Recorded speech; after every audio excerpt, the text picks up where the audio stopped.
நான் நினைக்கிறேன். நான் ரெண்டு விஷயம் பார்க்குறேன். ஒன்று வந்து மனு ரொம்ப நாசுக்காக சொன்னார், அது கெமிஸ்ட்ரி ஒர்க் ஆகல டெல்லியை பொறுத்தவரைன்ட்டு. அது கெமிஸ்ட்ரி ஒர்க் ஆகுது கிடையாது. அஜய் மாக்கன் வந்து கேஜ்ரிவாலை காலி பண்ணணும்னு சொல்லிட்டு அங்கே கோஆர்டினேஷனே கிடையாது கிரவுண்ட் லெவலுங்கிறது தான் ஆக்சுவல் ரிப்போர்ட். ஏன்னா ஆப்பு வந்து அங்கே தக்க வச்சுட்டாங்கன்னா அடுத்து வந்து காங்கிரஸ் அஜய் மாக்கனுக்கு வந்து முதலமைச்சராக முடியாது. இதுதான் அங்கே இஷ்யூவாக இருந்தது. அதாவது இந்த அளவுக்கு கொச்சையாக தான் அனைத்து கட்சிகளும் வேலை பண்ணுங்கிறதா. இப்போ யூபிஐ பொறுத்தவரை வந்து நான் கண்ட ஒரு விஷயம் என்னன்னு பார்த்தீங்கன்னா, யோகி ஆதித்யநாத் வந்து அந்த அளவுக்கு ஒரு பெரிய ஒரு பிரச்சாரம் வந்து யூபியில் மேற்கொண்டாரு. பாக்கி ஒரு இடத்துலையும் வந்து அவர் வந்து முன்னிலைப்படுத்தவில்லை என்றதுதான் முக்கியமான விஷயமா இருக்கிறது. அசம்பிளி தேர்தல் கூட கோயம்புத்தூர் வந்து பிரச்சாரம் பண்ண மனிதர், கேரளாவில் வந்து பிரச்சாரம் பண்ண மனிதர், அசம்பிளி தேர்தலுக்காக அந்த மனிதர் வந்து இன்னைக்கு வந்து ஏறத்தாழ ஏதோ ஒரு நம்பர் 3 நம்பர் 4 வந்து உத்தரப்பிரதேசிலே வந்து ஒதுக்கி வைத்தார்கள். நிச்சயமாக அது ஒரு ஃபேக்டராக நான் காண்கிறேன். ஏனென்றால் பிஜேபிக்குள்ளால இருக்கின்ற லேக் ஆஃப் கோஆர்டினேஷன் பத்தி நான் பல இடத்துல பேசவே மாட்டேங்கிறோம். வேற ஒன்றும் கிடையாது. அது ஒரு ஜைஜாண்டிக் மெஷினாக இருக்கிறது. அமித்ஷா வந்து சாணக்கியா, இந்த மாதிரி விஷயங்கள் வந்து பேசிக் கொண்டிருக்கிறோம். அது நிச்சயமாக வெற்றி பெற்றால் சாணக்கியர் இருக்காது, ஆனா தோல்வி பெற்றீங்கன்னா நீங்க சாணக்கியர் கிடையாதுங்கிற விஷயம் வருது இல்லையா? அப்ப அந்த விஷயம் செய்தியோட சேர்த்து உங்க பார்வையும் வச்சிருக்கீங்க. அமித்ஷா வெற்றி எல்லாம் ஒண்ணு பொருட்டே கிடையாதுங்க. குஜராத்ல யாருனாலும் ஜெயிப்பாங்க தான். அங்க கூட காங்கிரஸ் ஒரு அளவுக்கு ஃபைட் கொடுத்துருந்தா பெரிய விஷயமா இருக்கிறது. அப்போ அதை தாண்டி நீங்க பாத்தீங்கன்னா இப்போ குஜராத் ஏறத்தாழ வந்து பங்களாதேஷ் மாதிரி தானுங்க. அவாமி லீக் என்ற ஒரே ஒரு கட்சி தான் பங்களாதேஷ்ல இருக்கிறது. ஏறத்தாழ அதே மாதிரி தான் இருக்கிறது. மத்திய பிரதேச ஏறத்தாழ அது மாதிரி தான் தோற்றம் அளிக்கிறது. அப்ப என்னை பொறுத்தவரை வந்து உத்தரப்பிரதேசம் நடந்த விஷயம் என்று பாத்தீங்கன்னா ஒரு நெகட்டிவிட்டி வித்தின் தி பிஜேபி ஒன்று இருக்கிறது. இரண்டாவதாக எஸ்பியும் காங்கிரஸும் ஒண்ணா வந்து இருக்கிறது. அதுல வந்து பிஎஸ்பி வந்து ஒர்க் அவுட் ஆகலைங்கிறது. அதாவது பிஎஸ்பியினுடைய அந்த ஓட்டு பிளவு என்பது தலித் ஓட்ஸ் அவங்க எடுத்து போவாங்கன்னு பார்த்தாங்க. நிச்சயமாக இன்னைக்கு வந்து தலித்ஸ் வந்து பிஎஸ்பியோட கிடையாது, மாயாவதியோட கிடையாது.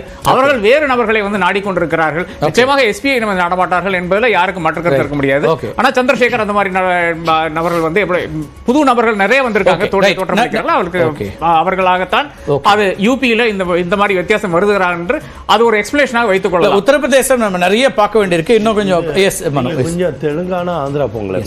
இல்ல அதுக்கு முன்னாடி உத்தரப்பிரதேசத்துல முக்கியமான கருத்து இவங்க ரெண்டு பேர் சொன்னதையும் ஜோடிச்சு ஒரு கருத்து சொல்றேன். எளியவர்களின் வந்து ஒரு அரசியல் நம்பிக்கையாக திகழ்ந்தவர் மாயாவதி. பல ஆண்டு காலமா காஞ்சிராம் டைம்ல இருந்தே. ஆனா கடந்த ஒரு 5-8 வருடமா மாயாவதி ஆக்டிவா இல்லாம நம்மளே பார்த்திருக்கோம். இப்ப சமீப காலத்துல அவருடைய நெஃப்யூ நினைக்கிறேன் ஆகாஷ் ஆனந்த் தான் அந்த கட்சியை எடுத்து முன்னெடுத்து சென்றுட்டு இருந்தார். ஆனா அவர் பாஜகவை எதிர்த்து பிரச்சாரம் செய்தார் என்பதற்காக அந்த ஒரு காரணத்துக்காகவே மாயாவதி அவரை வந்து ஒதுக்கினார். அதனால இன்று அந்த எளிய மக்களின், அது தலித் மக்களா இருக்கட்டும் இல்ல அடித்தள இடத்துல இருக்கிற மக்களா இருக்கட்டும், அவங்களுடைய வாக்கு வங்கி வந்து பிஎஸ்பியை விட்டு, அதாவது மாயாவதி கட்சியை விட்டு இன்று வேற இடம் போய்கிட்டு இந்த அரசியல் சூழ்நிலை. கொஞ்சம் தமிழ்நாட்டுக்கு உங்களோட வச்சுட்டு தான் இந்த அமர்வு நம்ம நிறைய செய்கிறோம். தமிழ்நாட்டோட எண்ணிக்கை மட்டும் ஒரு முறை பார்த்தல. ஏன்னா ஒரு இங்கேயும் ஆன்டி இன்கம்பன்சி எல்லா விஷயங்களும் சொல்லப்பட்டுச்சு. அதுக்கு பிறகான விஷயங்கள் என்ன அப்படிங்கிறது பார்த்தலாம். விருதுநகரை பொறுத்த வரைக்கும் திரு விஜய் பிரபாகர் தொடர்ச்சியாக முன்னிலை வைக்கக்கூடிய செய்தியை பார்க்குறோம். அங்கே வந்து மாணிக்கம் தாக்கூர் சிட்டிங் எம்பி, ஆனால் விஜய் பிரபாகர் தொடர்ச்சியாக முன்னிலை வைக்கிறாரு. தமிழ்நாட்டை பொறுத்த வரைக்கும் 37 இடங்களில் திமுக கூட்டணி முன்னிலை. அதே போல் அதிமுக கூட்டணி ஒரு இடம், பாஜக ஒரு இடம் அப்படிங்கிறது. பாஜக வந்து தருமபுரியில் தொடர்ச்சி முன்னிலை. எல்லா தொகுதியிலையும் நம்ம குயிக்காக பார்த்தலாம். நான் இந்த அமர்வில் விருந்தினருடைய நிறைவு கருத்தை கூட கேட்டுறேன். தமிழ்நாடோட பெர்ஃபார்மன்ஸ் அப்படிங்கிறத நம்ம தொடர்ச்சியாக பார்க்க போகிறோம். ஒவ்வொரு தொகுதியாக தமிழ்நாட்டுடைய பெர்ஃபார்மன்ஸ் அப்படின்னு பார்த்தோம்னா இப்போ குயிக்காக பார்த்துடலாம். திருவள்ளூர் சசிகாந்த் செந்தில் வாக்குகளோட டிஃபரன்சஸோட இருக்கக்கூடிய டேட்டா போடும்போது எளிதாக இருக்கும். எஸ், அவர் முன்னிலை இருக்கிறார். 2வது இடத்துல தேமுதிகவுடைய திரு நல்லதம்பி. எஸ், அடுத்த தொகுதி சசிகாந்த் செந்திலும் தொடர்ச்சியாக முன்னிலை வைக்கக்கூடியது. திரும்ப சௌமியா அன்புமணி 24,967 வாக்குகளோடு முன்னிலை வைக்கிறாங்க. திமுகவுடைய மணியை விட கூடுதலாக 24,967 வாக்குகள், 1,00,000 வாக்குகளை பெற்றிருக்கிறார். இதுவரைக்கும் நடக்கப்பட்ட வாக்கு எண்ணிக்கையில் கூடுதலாக வரும். தொடர்ச்சியாக பாமக வெற்றி பெறக்கூடிய அல்லது முன்னிலையில் இருக்கக்கூடிய, பாஜக முன்னிலையில் இருக்கக்கூடிய ஒரே தொகுதி தமிழ்நாட்டில்.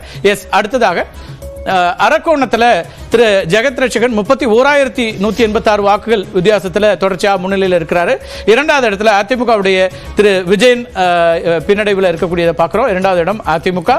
எஸ், அடுத்தது அரக்கோணத்துக்கு பிறகு அடுத்து வரக்கூடிய தொகுதியாக நம்ம வந்து ஆரணி பார்க்குறோம். ஆரணியில் திரு தரணிவேந்தன் 5,910 வாக்குகள். 2வது இடத்துல ஏடிஎம்கே, அகைன் 2வது இடம் ஏடிஎம்கே இருக்கக்கூடியதை பார்க்குறோம். அடுத்ததாக திரு மத்திய சென்னை திரு தயாநிதி மாறன் 37,824 வாக்குகள் வித்தியாசத்தில் முன்னிலை வைக்கிறார். ரெண்டாவது இடத்துல பிஜேபி அங்கே வருது, வினோஜ் பி செல்வம் இரண்டாவது இடத்துக்கு வர்றாரு. அங்கே தேமுதிக போட்டியிட்டது மூன்றாவது இடம். தென்சென்னையிலையும் பிஜேபி இரண்டாவது இடம் வருகிறது. தமிழிசை தங்கபாண்டியன் அவர்கள் தொடர்ச்சியாக முன்னிலை 21,000 இன்னும் அப்டேட் ஆக வேண்டியிருக்கிறது எண்ணிக்கையில். ஆனால் இரண்டாவது இடம் பிஜேபி தான் இருக்கிறாங்க இப்போ வரைக்கும், அப்படிங்கிறதுல மாற்றம் இல்லை. கோயம்புத்தூரில் இப்போது திரு கணபதி ராஜ்குமார் 12,413 வாக்குகள் வித்தியாசம்.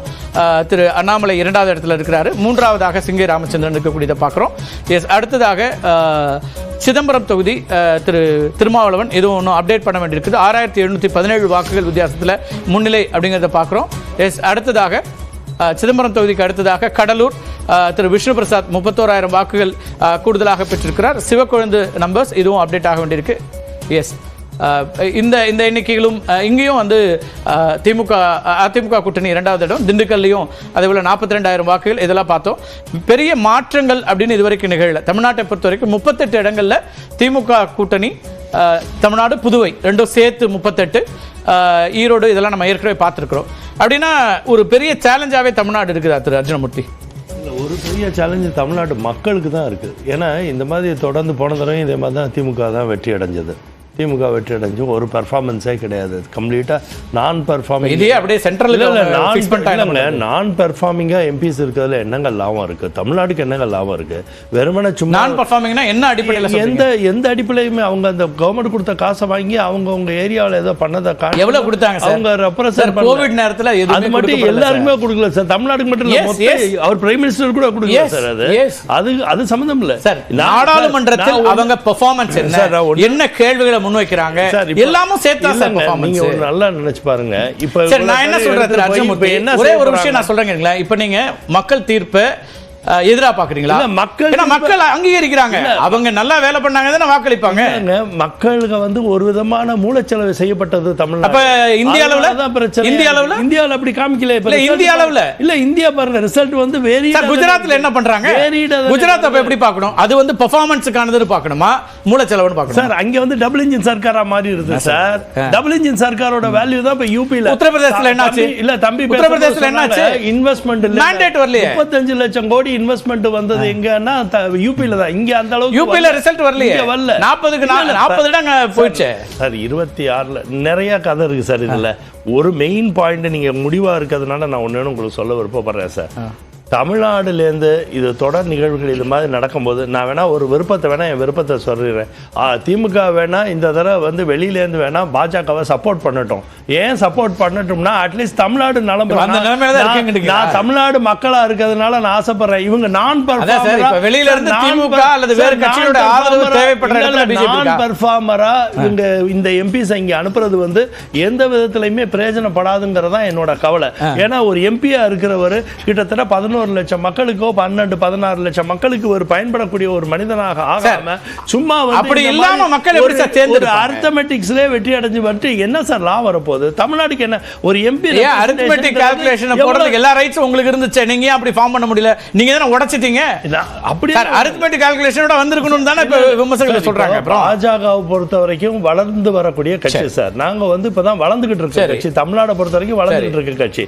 இப்ப டெஃபினட்டா 2019 கம்பேர் பண்ணும்போது 2024ல நாங்க இந்த அளவுக்கு நிறைய இடத்துல வந்து 2வது இடத்துக்கு வரக்கூடிய அளவுக்கு நாங்க வந்திருக்கோம்.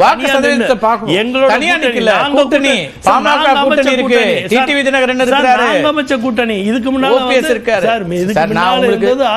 உங்களுக்கே வரலாறு இருக்கு சார். 2014 நீங்க 19.5% வாக்குகளை பெற்று 2 இடத்தை வெற்றி பெற்றிருக்கீங்க. புதுசு இல்ல. இல்ல புதுசு இல்ல. பட் இந்த தடவை முயற்சி வந்து வித்தியாசமான முயற்சி. எங்களோட முயற்சி இந்த தடவை வித்தியாசமான முயற்சி. என்னோட தமிழ்நாடு பொறுத்த வரைக்கும் என்னோட ஒரே கவலை என்னன்னா இந்த மாதிரி தொடர் நிகழ்வுகள் இந்த மாதிரி நடக்கும்போது என்னதுன்னா இது வந்து இவங்க கவலைப்படுற இடத்துல தான் இருக்கீங்க. மாவுலையும் ஒட்டாம பணியாரத்திலையும் ஒட்டாம இந்த தமிழ்நாடு இருக்கிறது வந்து தமிழ்நாடோட வளர்ச்சிக்கு நல்லதாவே. தமிழ்நாட்டோட தனித்துவம் மாநில சுயாட்சியை பார்க்க நான் ஒரே சிம்பிள் கொஸ்டினோட நிறைவு செய்றேன். தமிழ்நாட்டுடைய மக்கள் விரும்பக்கூடிய விஷயங்களை செஞ்சு கொடுத்துட்டா வாக்களிக்க மாட்டாங்களா? அது ஏன் சிக்கலா இருக்கு? ஒரு மத்தியில பவர்ல இருக்கீங்க இல்லையா, அதை செய்ய முடியாத இருக்கா? தமிழ்நாடு மக்களுக்கு இன்னும் என்ன புரிதல் இல்லைன்னா இந்திய நம்ம மறக்கடிச்சு இந்திய தவிர்த்ததுனால என்னன்னா இந்திய